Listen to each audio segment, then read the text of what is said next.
What's up, you guys? Sean Ross Sapp, Fightful, here with a name you know, a rare one. We got Nova, former Simon Dean. All the above, Hollywood, Nova, all the above, man. Yeah. This is cool, dude. Like I never met you before, but I know you knew Meanie really well. And from what I've heard in the past, you do the interviews and you always paint the business in a good light. I try. I'm a big fan of that. Like, there's enough negativity surrounding this, so the more that we can put a positive spin on it, the better it is. You're in Kentucky now, yeah? Louisville, Kentucky. I've been there for about 20 years. Yeah, I'm in Lexington. Right up there. Yeah, I live in Lexington. Shit, I didn't know idea. Look at that. I've been down there about couple Kentucky boys. 20 years in Louisville. This convention today was a drive straight up. Very easy. Come and see Meanie. I've known the bookers Ed and Heather for years, but I get to come and see a lot of my friends here today that I haven't seen in a long time. So I asked Meanie about the Retro Mania game, which I love that. I loved WrestleFest when I was younger. Yeah. What was the process of like you approving that? Because I mean, again, that's something that you got to sign off on, obviously. A gentleman named Mike, who's a great guy, Mike Rickard, he put the whole game together. He got the whole thing together for us. Mike is great. He put it together. He reached out. We talked about it. A friend of mine, Mike Archer, who used to work in WB, worked in Acclaim too. He was the middleman for it. He reached out. We helped put the whole thing together, and we could not have been happier to be a part of that game. We're on the cabinet. We're showcased with the game. People loved it. So I think he's working on a sequel. I'm pretty sure. So, I mean, I hope that he does. So it's going to be cool, man. But I was flattered to be a part of it. I'm in the middle of an ECW on TNN rewatch, and it's got like all the original music, the hotline plugs. Yeah. When you all were on TNN, was there ever a time like, how are we still using these theme songs? Like, how are we still doing this? No, because nobody in ECW ever thought that deeply into it. I mean, looking back, I know how we did it. We just played the music over the PA in the house system, so it wasn't piped through like certain channels. That's how I always was told years later how we did it. But there was no royalties paid or anything like that, because I think we just like piped it in. It'd be the same as like when an audience is sitting there and chanting. Like, you don't capture them through a certain channel, so I think that was kind of the same gimmick, I guess. Yeah. But that's why all the stuff in the network and all those other stuff has been changed over the years, because we didn't have the rights to use any of the music. Yeah. But when you're watching the Sandman enter the ring and it's not Enter Sandman playing, it doesn't have the same effect. Sure. So, yeah, absolutely. And your theme specifically, Intergalactic. Oh, my God. That's iconic. I loved it. I mean, my friend Randy Holt, he was a sound guy of ECW. He's the one that actually came up with that. When we were done with BWO and I was on my own and we needed a new song, he came up with Intergalactic. So that whole Intergalactic Planetary, people loved it, man. It started catching on towards the end, where when that music would hit and I'd come out, people knew stuff was about to happen. Yeah. So it was cool. I had a great time in ECW. I loved every minute of being there. I remember during your time with WWE, there were a lot of rumors about why you were asked to cut your hair, or if you were asked to cut your hair. I always heard that too. I do remember. That's funny you say that, because the biggest blowback from that was I went up there doing dart matches, and there was a couple people creatively that maybe thought that I did look similar to some other guys, and I was like, well, I'm down to do whatever you guys want me to do. If you want me to cut my hair or this or that, I don't care what I do. Yeah. But I just wanted to get on the main roster. So I eventually cut it, and I remember going back to Ohio Valley Wrestling, and I remember Cornette blowing a gasket because I changed my look. And he was like, you know what, we should have done a haircut match. We could have done this, we could have done that, and we didn't. So that was the biggest fallout of that I didn't clear it with him first. But I wasn't going to tell them no. Yeah. I mean, I'm sitting there backstage in WB, and they're telling me to cut my hair. Like, there's no way I'm not going to do that. So then I went corporate, and now I've been short ever since. I know. You've been very successful post-WWE, post-wrestling. What has that transition, or not been like for you? You made that transition long ago, and you were successful. Easy, man. Like, this is what I would say to anybody who's in pro wrestling, right? There is life after the bell, and I can't emphasize that enough. If you're in wrestling now, realize that you're getting the greatest school of hard knocks, like street education, you can ever get. You're learning how to work. You're learning how to work a room, how to cut promos, how to get over, how to communicate with folks, how to interact, how to do media. You're just learning a skill set. You don't even realize you're learning it while you're doing it, but you can take that and you can use it in the real world. Kevin Fertig has done it. Matt Morgan has done it. I visited Kevin Fertig at his house. Kevin Fertig, Matt Morgan, Johnny Jeter. I mean, my buddy Kevin Keenan, he's a realtor. There's a whole bunch of guys who have been able to do this.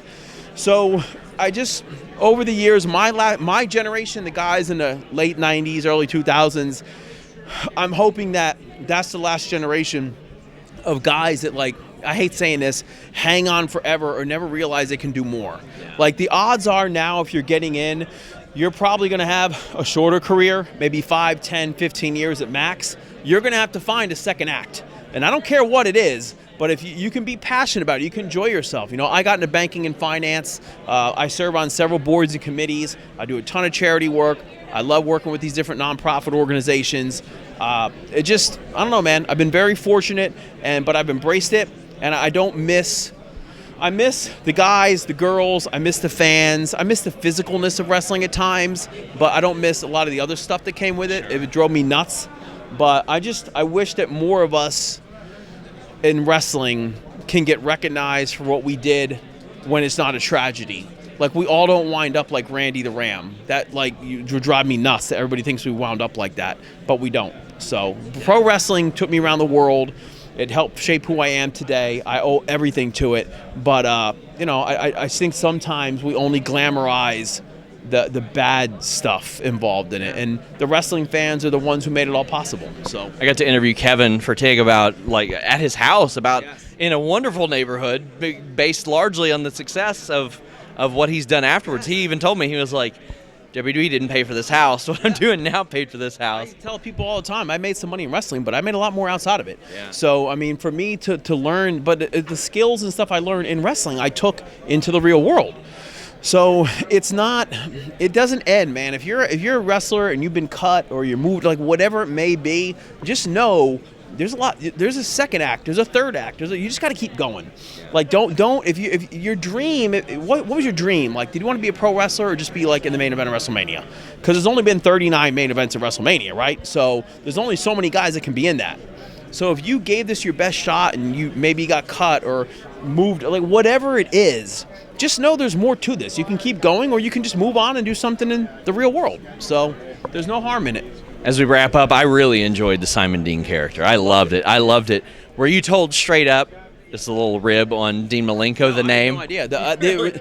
That's the only thing they came up with was the name, was Simon Dean. Everything else I came up with. Yeah. The Segway scooter, the original name I came up with was Sonny Slade, because I wanted to have Sonny Slade's super system of self-help and supplements. That's what it was going to be. Yeah. So I pitched that whole angle, Jack LaLanne, Tony Little.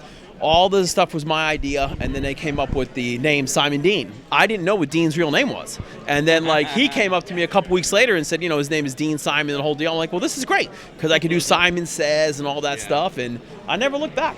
I loved my time in WWE. I loved being Simon Dean. I loved being Nova, Hollywood Nova, but I just like being a pro wrestler. Yeah. So I loved the integration of Maven in there. I thought he was very underrated as a performer.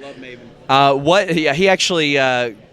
I was in the GCW Battle Royal with him, and it was hilarious how he was giving, like, the person who eliminated me was her first time ever being in a ring. Okay. He gave her this, like, wonderful advice, and he was in wrestling so briefly, but I thought he was so underrated as a performer there. Me personally, I hope Maven sees this. I love Maven.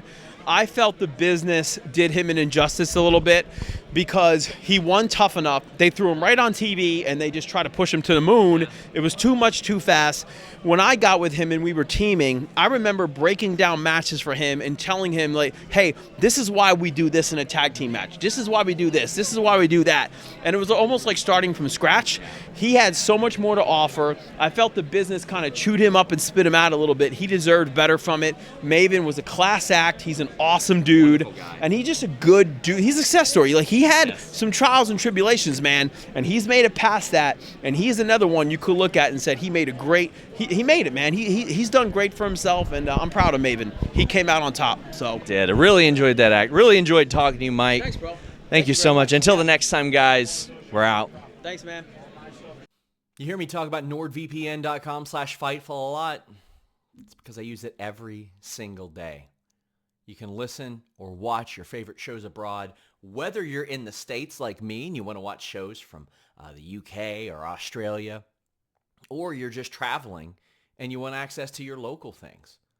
You can shield your data from snoops and criminals. You can safely listen to your shows, stream shows, browse in complete privacy by shielding your IP address. You can change your virtual location with just one click. Protect yourself on public Wi-Fi. You know that can be dangerous. People can get access to all of your stuff. Secure all the devices that you own It's available on all major operating systems, and you can connect up to 6 devices separately with one subscription. 30-day money-back guarantee, 4 months free added on top of that deal. NordVPN.com/Fightful with 3 great tiers for you to enjoy.